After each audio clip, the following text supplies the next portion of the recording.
Welcome to the Carousel of Happiness podcast. I'm your host, Allie Wagner. On last week's episode, you met Evergreen-based filmmaker Shane Matthews. Shane and his co-director Joe Ventura made a short film about Scott in 2020 called Carving Joy. You heard how Shane got the idea for the project, how it was influenced by his own personal challenges, and how the film festival Mountain Film inspired it all. On today's episode, which is part 1 of 2, you'll meet Boulder-based intuitive healer and teacher Deborah Keys. Deborah is a psychic who specializes in a modality called house healing. You'll learn what house healing is and how to know if your space needs a healing. I reached out to Deborah specifically because I wanted her professional opinion on what's going on energetically at the carousel. She gives me some initial thoughts over the phone and then is generous enough to come up to the carousel personally and give it its own special psychic healing and reading. On next week's episode, you'll hear more about the specifics of Deborah's reading of the carousel. I'll walk you through how she does the work that she does, and I'll share with you some incredibly interesting details of what she psychically experienced at the carousel on her visit. Plus, she'll give you some tips on how you can take small steps in your space to improve the energy of your home all on your own. Let us begin with today's story.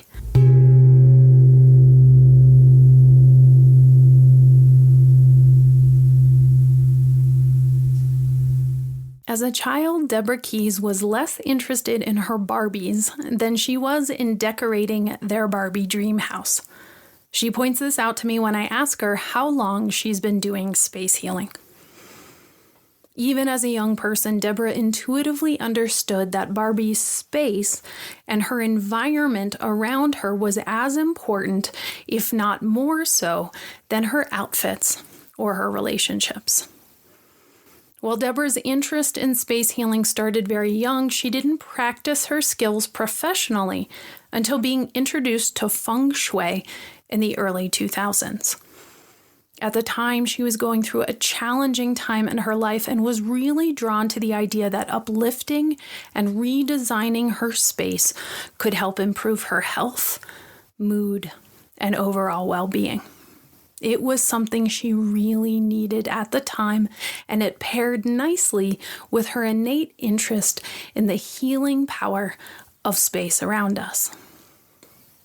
Feng Shui, as you might already know, is the ancient Chinese art of placement. It focuses on the arrangement of one's surroundings through the placement of furniture or other home accents in a way that aligns with natural energy patterns. The organization of a space, according to Feng Shui, has the ability to improve mood, reduce anxiety, and enhance the quality of life for those who enjoy the space.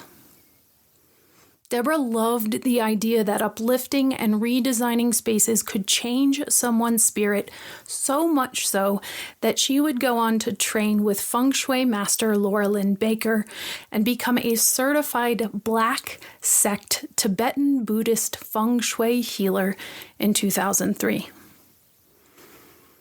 In 2007, Deborah explored her connection to energy healing further by joining the clairvoyant program at the Psychic Horizons Center in Boulder, first as a student and then later becoming a teacher. If the name Psychic Horizons sounds familiar, it's because that's where animal communicator Jolie Wingerson from episode 16 teaches, and where shamanic artist Cypress Willett from episodes 27 and 28 studied. Check out the show notes for links to these episodes in case you missed them. As part of the clairvoyant program, Deborah was introduced to the concept of house healing in a 2-hour workshop. In it, she learned that she could use the psychic healing and reading skills she was learning in the clairvoyant program and apply them not only to people and animals, but also to spaces. She was hooked. Deborah began working on houses almost immediately, taking the skills she was learning in the clairvoyant program and applying them in unique and creative ways to spaces. And her clients loved her. They were experiencing massive shifts and changes as a result of her work. They slept better and felt safer. They sold houses that had previously been on the market almost immediately. It was clear the work Deborah was doing was having a noticeable impact on her clients. Eventually, Deborah took all of her accumulated strategies and ideas and built an 8-week house healing program at Psychic Horizons, which she leads to this day. What is house healing exactly? How does it work? Why would you call someone like Deborah to have her heal your home? What are the signs that your space might be in need of a healing? House healing is the process of psychically examining a space to identify and address any unwanted energies. Unwanted energies can include portals, vortices, beings, and yes, even ghosts. And while ghosts tend to get the most attention in the media in this realm, Deborah says they're actually not as common as you might think. According to Deborah, the most common house healing issue she runs into is what's called predecessor energy. Predecessor energy is residual negative energy that has been left behind by the previous occupants of the space. Energy like excessive anger, mental health issues, and addiction can linger in a space long after the previous occupants move out and new ones move in. And what happens with this predecessor energy is that the new occupants start to pick up on it and absorb it, not realizing it's not theirs, not realizing it does not belong to them. For example, let's say a newlywed couple moves into a new house where the previous tenants had been fighting a lot. Let's say they've been fighting so much so that now they're getting a divorce, which is the reason that they're moving out. That residual argumentative energy can linger in the space, and now, quote unquote, all of a sudden, the newlywed couple has absorbed it and is starting to argue themselves, not really understanding why. And this happens to us all of the time, whether or not we realize it. For example, you might walk into somebody's office after they've had an argument, and your body registers that residual tension. You can feel it. How do you know? Well, you might get a headache. Your stomach might start to feel queasy. You might want to run out of the room without consciously understanding why. That is your body responding to the energy of your surroundings in that moment. And what Deborah does as a space healer is she goes into places where unseen energy has accumulated, and she psychically tidies the space up. Her work is the spiritual equivalent of a deep cleaning for your home. So, how would you know if your home needs an energetic cleaning? Are there rooms or spaces in your home that feel cold, yucky, empty, or sad? Are there rooms in your house your kids and animal companions refuse to go into? Do you leave your house and go about your day feeling generally happy, but when you come home you start to feel sad, lethargic, or depressed? Do you have constant clutter in an area of your home that you cannot clear out no matter how desperately you try? Are you behaving in a certain way in your space that is unusual for you? For example, are you normally a very kind and gentle person, but in your current apartment, you're fighting with your partner all of the time? Are you having trouble sleeping? If you answered yes to any of these questions, you might be in need of a space healing, particularly if you've noticed unusual behavior in your kids or your animal friends. According to Deborah, children and animals are particularly sensitive to energy, and their behavior can offer clues that there might be energetic imbalances or issues at play. If they won't go into certain rooms or cry uncontrollably when they are in certain areas of your home, that is a pretty good sign you might want to reach out to someone like Deborah. For example, Deborah got a call from a family whose baby would not stop crying. Anytime she was in the house, the baby would wail and wail and wail, and her parents, they tried everything. They were at their wits' end. They called Deborah, and it turns out there was an energy vortex in their tiny townhouse. An energy vortex is sort of the energetic equivalent of a major highway or thoroughfare. Think lots of on-ramps and merging traffic, so to speak. Because the baby was far more sensitive to energy than her parents, she was feeling all of that chaotic energy and responding to it by crying. Deborah and her team cleared the space, and now everyone in the family sleeps well at night. Practically speaking, energy can impact the sale of your home. If you've had your house on the market for a while and it's not selling, an energy healing can help. Deborah has worked with many owners and many real estate agents to transform the energy of a property to the point that it sells soon after.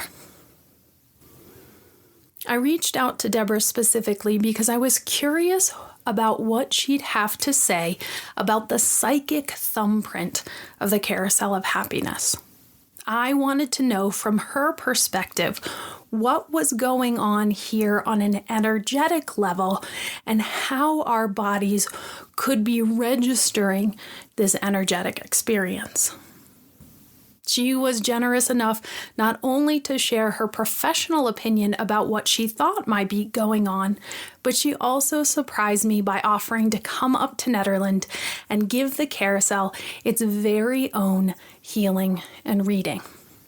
I'll share more about the details of that reading in next week's episode, but I want to share something I learned in our first conversation. As we're talking, I explained to Deborah two phenomena we see pretty regularly at the Carousel of Happiness, and I ask her thoughts about them. As we've discussed on the podcast in the past, people frequently enter the carousel and get emotional without consciously understanding why. They might tear up, they might catch their breath, but something about the emotionality catches them by surprise. This happens as well as a tendency for visitors to feel compelled to share their life story with us while hanging out in the gift shop.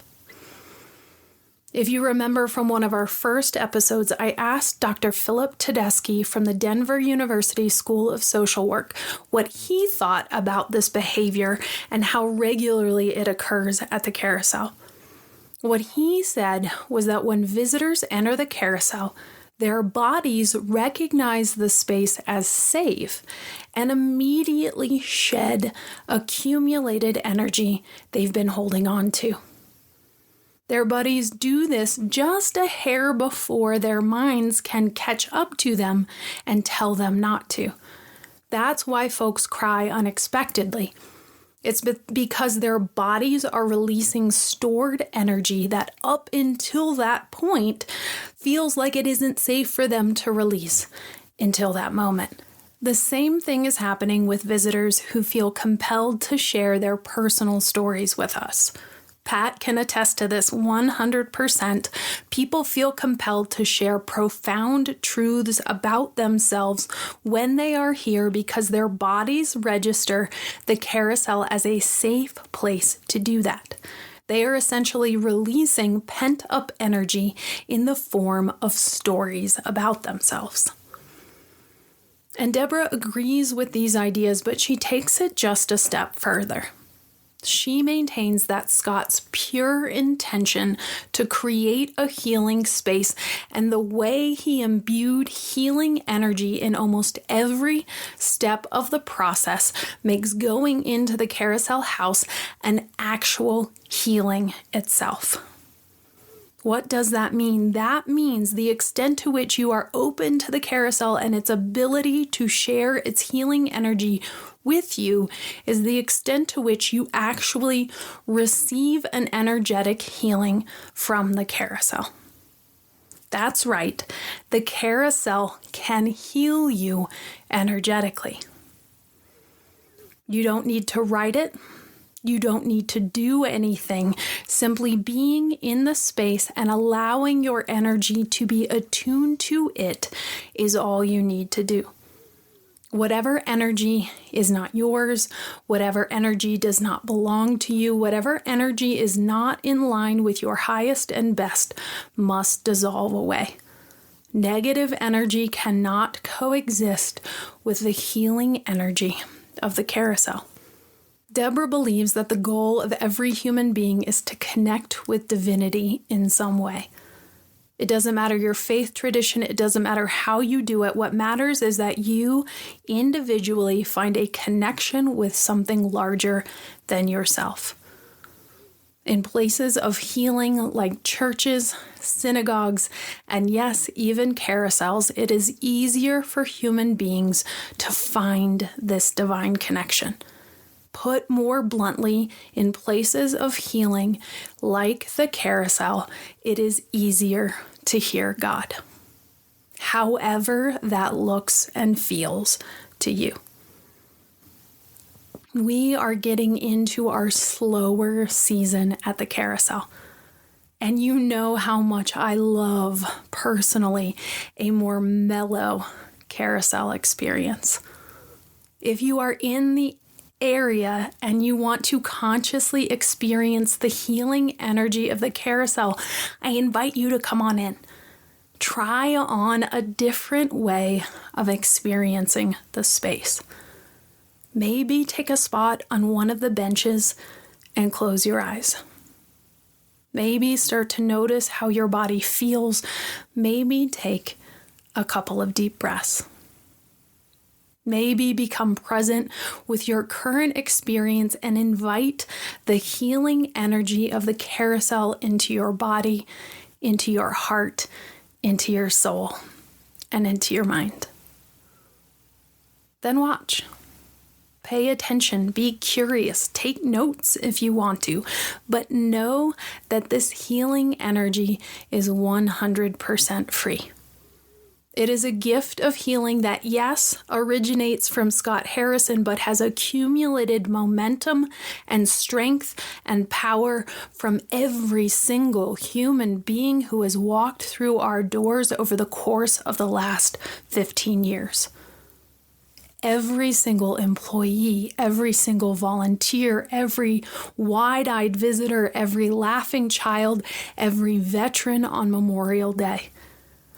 All of those layers of healing have built up and accumulated over time to the point that anyone who walks through the door now, no matter who they are, no matter what they've done, can access this healing energy. You can think of it like predecessor energy, but with a positive spin. Next week, I'll walk you through Deborah's visit to the carousel. You'll learn how she does the work that she does and what she discovered when she psychically examined the Carousel of Happiness. Plus, she'll give you some small steps you can take to improve the energy in your space. In the meantime, take care. Be well. And as we like to say at the Carousel of Happiness, don't delay joy. And we'll see you next time around. Beginnings and endings are only pretendings.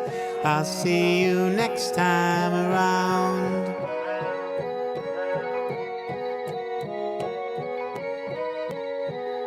I'll see you next